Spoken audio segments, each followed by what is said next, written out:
Bar ಮಾಡೋಕೆ ಅಡ್ಡಿಯಾಗಿದೆ ಅಂತ ದೇವಸ್ಥಾನವನ್ನೇ ಧ್ವಂಸಗೊಳಿಸಿದ್ರ? ರಾತ್ರೋರಾತ್ರಿ ದೇವಸ್ಥಾನ ನೆಲಸಮ ಮಾಡಿದ್ದಾರೆ ಕಿಡಿಗೇಡಿಗಳು. ಕಾರಣ ಬಾರ್ ಮಾಡಬೇಕು ಅಂತ, ಅದಕ್ಕಡ್ಡಿಯಾಗಿದ್ದು ದೇವಸ್ಥಾನ. ಹಾಗಾಗಿ ಆ ದೇವಸ್ಥಾನವನ್ನೇ ನೆಲಸಮಗೊಳಿಸಿದ್ದಾರೆ. ಬೆಂಗಳೂರಿನ ಹೊಸಕೋಟೆಯ ನಂದಗುಡಿಯಲ್ಲಿ ನಡೆದಂತಹ ಘಟನೆ ಇದು. ದೇವಸ್ಥಾನ ಬಳಿ ಬಾರ್ಗೆ ಅವಕಾಶ ನೀಡದಂತೆ ಮನವಿ.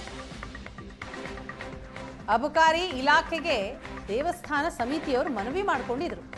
ಬಾರ್ ಲೈಸೆನ್ಸ್ಗೆ ಅಡ್ಡಿ ಆಗಿದೆ ಅಂತ ದೇವಸ್ಥಾನವನ್ನೇ ಧ್ವಂಸ ಮಾಡಿಬಿಟ್ರ. ಜೆಸಿಬಿ ತಂದು ಆಂಜನೇಯ ದೇವಸ್ಥಾನವನ್ನ ಕೆಡವಿದ ಕಿರಾತಕರು.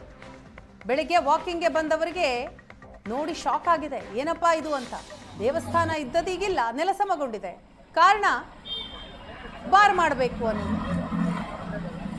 ನಂದಗುಡಿ ಪೊಲೀಸರಿಗೆ ಸ್ಥಳೀಯರು ಮಾಹಿತಿ ನೀಡಿದ್ರು.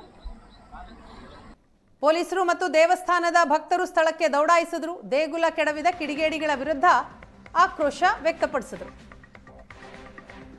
ದೃಶ್ಯವನ್ನ ನೋಡ್ತಾ ಇದ್ದೀರಿ. ಆಂಜನೇಯ ದೇವಸ್ಥಾನ ಇದ್ದಂತಹ ಸ್ಥಳ ಈಗ ಹೇಗಾಗಿದೆ ಅಂತ ಎಲ್ಲವನ್ನೂ ನೆಲಸಮಗೊಳಿಸಿದ್ದಾರೆ. ಕಂಪ್ಲೀಟ್ ಆಗಿ ಡೆಮಾಲಿಷ್. ದೇವಸ್ಥಾನ ಇತ್ತ ಅನ್ನೋದೇ ಪ್ರಶ್ನೆ ಆಗುತ್ತೆ, ಡೌಟ್ ಬರುತ್ತೆ. ಫುಲ್ ನೆಲಸಮ ಮಾಡಿಬಿಟ್ಟಿದ್ದಾರೆ ನಂದಗುಡಿ ಬಳಿ. ಪುರಾತನವಾದಂತಹ ದೇವಸ್ಥಾನ, ಬಹಳಷ್ಟು ಭಕ್ತರಿದ್ದಾರೆ. ಇಲ್ಲಿ ದೇವಸ್ಥಾನ ಮಾಡಬೇಕು, ಲೈಸೆನ್ಸ್ ಕೊಡಿ ಅಂತ ಅಬಕಾರಿ ಇಲಾಖೆಯವ್ರನ್ನ ಕೇಳ್ತಾರೆ. ಆದರೆ ದೇವಸ್ಥಾನ ಇದೆ, ಲೈಸೆನ್ಸ್ ಕೊಡೋದಕ್ಕಾಗಲ್ಲ ಅಂತ ಅವರು ಕೂಡ ರಿಜೆಕ್ಟ್ ಮಾಡ್ತಾರೆ. ಆದರೆ ಇದನ್ನ ಸಹಿಸ್ಲಿಕ್ಕಾಗಲಿಲ್ಲ ಕಿಡಿಗೇಡಿಗಳಿಗೆ. ಬಂದು ದೇವಸ್ಥಾನವನ್ನೇ ನೆಲಸಮ ಮಾಡಿಬಿಟ್ಟಿದ್ದಾರೆ. ಒಬ್ಬ ಸಾಮಾನ್ಯ ಆಂಜನೇಯ ಸ್ವಾಮಿ ಭಕ್ತ ಕಟ್ಟಿರ್ತಕ್ಕಂಥ ದೇವಸ್ಥಾನ ಪ್ರತಿ ವರ್ಷ ಹನುಮ ಜಯಂತಿ ಹಾಗೂ ಶ್ರೀರಾಮನವಮಿ ಎಲ್ಲ ಮಾಡ್ತಾ ಇದ್ರು, ಆಯ್ತಾ.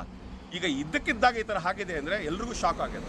ಆಮೇಲೆ ಎರಡನೇ ಪ್ರಶ್ನೆ ಏನಂತ ಹೇಳಿದ್ರೆ, ಇಲ್ಲಿ ಕಾಣದ ಕೈಗಳು ಕೆಲಸ ಮಾಡ್ತಾ ಇದೆ, ಆಯಿತಾ. ಯಾರು ಅಂತ ಆಯಿತಾ ಪೊಲೀಸವರೇ ತನಿಖೆ ಮಾಡಿ ಅವರ ವಿರುದ್ಧ ಆಯಿತಾ ಕಾನೂನು ಕ್ರಮ ಜರುಗಿಸ್ಬೇಕಂತ ನಾವು ಸನ್ಮಾನ್ಯ